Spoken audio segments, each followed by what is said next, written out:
Good morning, friends. As we had discussed in earlier lecture regarding to the HPLC. In last lecture, we had discussed about the instrumentation of HPLC. In this lecture, we are further extend this part and we are starting with the topic named as sample introduction. The sample is introduced in HPLC under the high pressure, and that's why we required a special arrangement to introduce the sample into the system. So traditionally, to introduce the sample, syringe injection through the septum, this method is used. That means there is a rubber septum or the septum made up from such a material that is self-sealable and elastic in nature. Then a syringe is used to introduce the sample passing through this septum. That's why we can able to introduce the sample at a low to moderate pressure. Next method, when we are unable to handle the high pressure, traditionally there is another method to use stop flow injection. In this method, the flow of mobile phase is stopped. The one end of the column, upper end is of the column was open, and the particular amount or measurable amount of the sample is added, and then again the column end is fitted. So such a types of method, it is called as the stop flow injection method. Then when we want to introduce the sample through high pressure with the accuracy, then wall injection through loops system is used.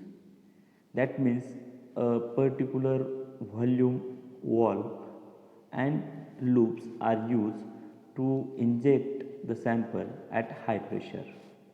Example is a Riodine injector. In a Riodine injector, there are fixed loop like 10 microliter, 20 microliter, and a special wall system is there so that we can introduce the sample into the system at high pressure. Another sample introduction method is septumless syringe injection walls. That means there is no septum and we are using a special wall to introduce the sample. So these are the four important methods for the sample introduction into HPLC as syringe injection through a septum, stop flow injection, wall injection through loops, and septumless syringe injection walls. And last method, that is called as auto sampler. It is another method to automated sample injection into the system. Now, injection method for manual injector, that means other than auto samplers. First is partial injection method. That means it is better to inject less than half volume of the sample loop. That means when we are injecting a sample through a loop, the loop is half filled or less sample is introduced. This is the one method. This is called as the partial injection method. That means we are not full the loop. We just fill the loop with the half quantity. Another method, that is the loop injection method. In this loop injection method, the loop is filled with the volume that is greater than 3 times of the volume of that particular loop. That means the loop is fully fill with the sample, and the remaining solvent or the remaining sample, it is flow as a waste material through the system. So here it is a here in this diagram there is shown the response of detector versus volume of injection. The first diagram or first half of the diagram, there is the half partial injection method in which the half volume of the sample loop is filled and we are getting the response. In another method, in loop injection system, where we are filled 3 times volume of the sample loop and we are getting the response. So by diagrammatically we can represent the volume of injection versus response of detector. Now here as shown in the diagram, there is a Rivodine injector. This is a 6-port wall system. In 6-port as shown in here, 1, first, second, third, fourth, fifth and 6th. So these are the 6-port wall system. Here this spring type structure, it is known as sample loop, and this sample loop having a fixed volume like 10 microliter or 20 microliter. That means the typical sample loop volume, it is ranging from 5 to 20 microliter. So how it is work? So this is at this side. From the pump, the liquid or the mobile phase is enter into the loop, and from 2 to 3 position it is went to the column. Now the loop, sample loop, it is attached to 1 to 4. Okay, so when we are at the loading condition, here the sample is injected from the port 4, then it is passing through this loop and excess solvent, it is drained as a waste. Okay, when the next condition, that is the position second, that is the injection. Injection means what? The sample we are filled into the sample loop, we want to inject this into a column. So we are diverting this pump flow through this loop. So we are just moving this loop towards the downward direction, and this direction it is called as the injection. So why? What happened? This one position is shifted, and here the from the pump from the 2, this flow to the 1, from this side it is passing through this loop, and that means the sample is passing through this port 4, and from port 4 to port 3, and it is passing through the column. That means by a injection method, the sample is introduced through the that particular loop and it is injected into the column. So such types of the arrangement through 6-port wall system, and this 6-port wall is called as the Rivodine injection system. Now how we are introduce the sample into the loop? So this is the loop injection and partial filling method. So this is the injection. Here a syringe or through this they are filling this loop. This is the loop, and this loop just fill partially. That means we are fill the sample partially, and remaining it is, this loop is empty. So such types of the method, it is called as the loop injection partial filling. Now the next, the complete loop filling. We are injecting 3 times of the sample than the loop capacity. So here this is the injection system, then we are introducing the sample passing through this loop, and the loop is completely filled, and the remaining solvent is passing, sample is passing through this waste wall. Okay, so there is called as the complete loop filling system. Then HPLC manual injector system. So how to inject the sample? There is very simple method. First, insert a syringe at inject position, then turn the knob to the load position, then load the sample, then again turn the knob into the injection position, then remove the syringe and wash the injection port, so we can avoid the carry forward effect. So this is the very simple steps. That means first we are taking the injection or syringe that filled with the sample, then we are inserting this syringe into the injection port, that means the hole that's shown in the diagram. Okay, that is called as the injection position or inject position. Then we are injecting the sample so that it can be fill the loop. After that we are turn the knob into the load position. At that time when we are injecting, all the position of the loop get filled, then we are turn the knob into injection position. That means the loaded sample is injected into the column, then we are removing the syringe and washing the injection port so that there is no carryover effect. So this is the Riodine injector. In that Riodine injector, this is the inject position when we are injecting, when at this is the load position. Okay, and we are injecting the sample, then this is turned to the inject position and the sample is injected into the system. Riodine manual injector. So what the precautions we should be taken? So during to inject the sample, we should not be use a pointed needle.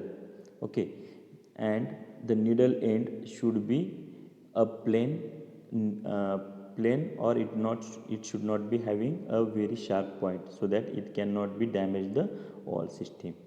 Then should not be used the sample that having the pH more than 10, and after a regular use must be change the rotor seal so that there is no leakage during the operation. So these are the some basic precautions which should be taken during the sample injection. Now the last part of the sample injections, that is called as the auto sampler for any HPLC. So this is the diagram that is showing the auto sampler. These are the vials. These vials are filled with the sample, and this is the auto sampler that is taking the sample and injecting into the HPLC. Now syringe wash with the sample or with the solvent, then pull up the strokes for the bubble examination and elimination. Then next,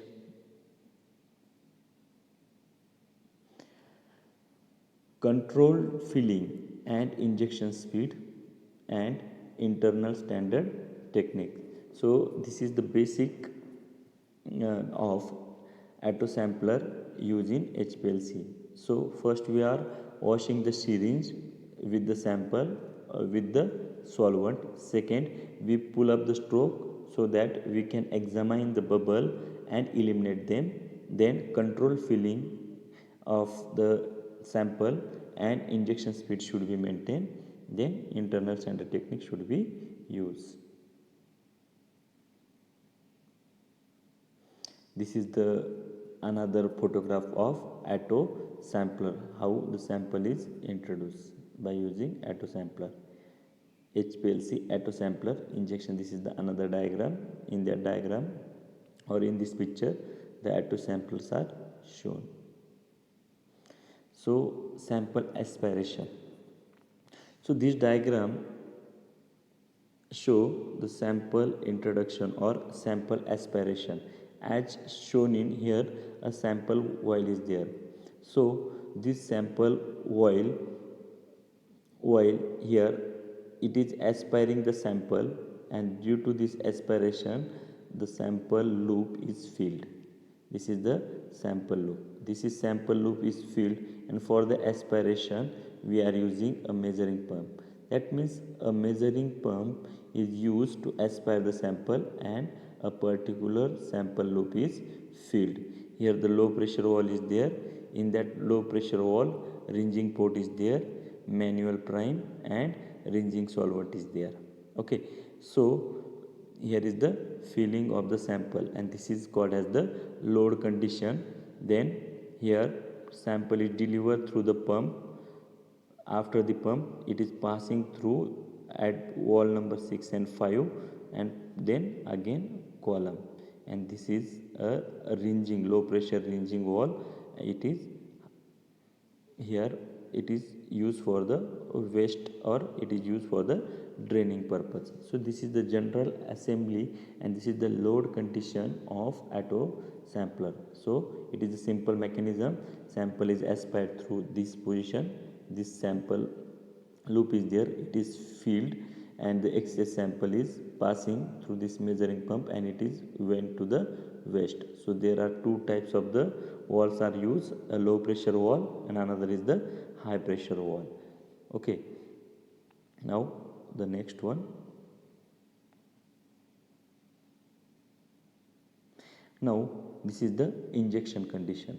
In that injection condition, the rinsing port, the sample from the column, the sample from the pump, it is passing through port 6 to port 1. By this port, the sample, the solvent, it is taking the sample along with it and again passing through loop 4 to 5, and it is injected into the column. That means the mobile phase, it is passing through the sample loop and enter the entire sample from the loop into the column, and the remaining system is same. That means here this is called as the injection system. Okay, this is the principle of auto sampler. Remaining things are same. A typical auto sampler overview. So what is the important? The fastest sample injection, that means 10 microliter injection is introduced within 10 seconds. Then near to zero sample carryover. Due to the auto sampler, there are very less chance to carryover effect. That means we can use or we can achieve the repeatability. Multi-liquid rinse is possible. Rack changers for larger number of sample processing, so we can handle the larger number of sample as we are using auto sampler. It is continuous analysis is possible, and vials can be used of various sizes. So these are the overview of auto sampler. High throughput. Due to this auto sampler and its very fast mechanism, the fast sample injection makes the analysis cycle less than 1 minute possible. If the sample is eluted less than 1 minute, so we can be arrange the multiple cycle within a particular run, and that's why we can speed up the analysis and we get the high output from the auto sampler method. So it is the a chromatogram that is showing the 3 cycles of 4 drugs that can be resoluted from the sample within the 3 minutes. So this is the high throughput. Then next, that is the column and related atoms. As we are seeing, the column and related atom in which tubing and connections. Tubings are very essential to carry the mobile phase from a reservoir to the end of the pump. That means this type of the tubing, that is called as the low pressure tubing, because they are operated at very low pressure, and these tubings are made up from the plastic or some material that having the particular strain to hold. Then the internal diameter of this tubing is comparatively larger than the tubing we are using after the pump to the detector.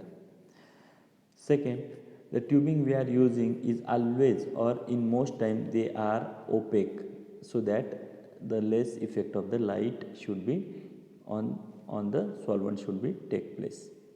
After the pump, the tubing is used with the limited length and limited or a particular low diameter, so that a less dead volume should be there and we are getting the accurate result without any delay. So the tubing we are using from the pump to column and from column to the detector, it should be kept minimum as possible and its diameter should be very low. The tubing having very high strength and generally it is made up from the stainless steel. The material of construction should be stainless steel. It should not be not reactive with the solvent and sample. And we should be kept the dead volume minimum by using a particular diameter of tubing. Then next thing we want to understand about the HPLC, it is the column. The HPLC column is the heart of the separation. In the HPLC column, they are controlling a separation, means we want to understand the controlling, we should be understand the controlling chemistry and physics of the column, so that we can get the actual idea. Then there is the different column that can be used to separate the analyte. They are having the different plate numbers, they are having the different band symmetry, they are having the different interactions, and so different retention band, different band spacing, and lifetimes are the different. The most of the columns are made up from SS, that means stainless steel or the heavy walled glass tubing.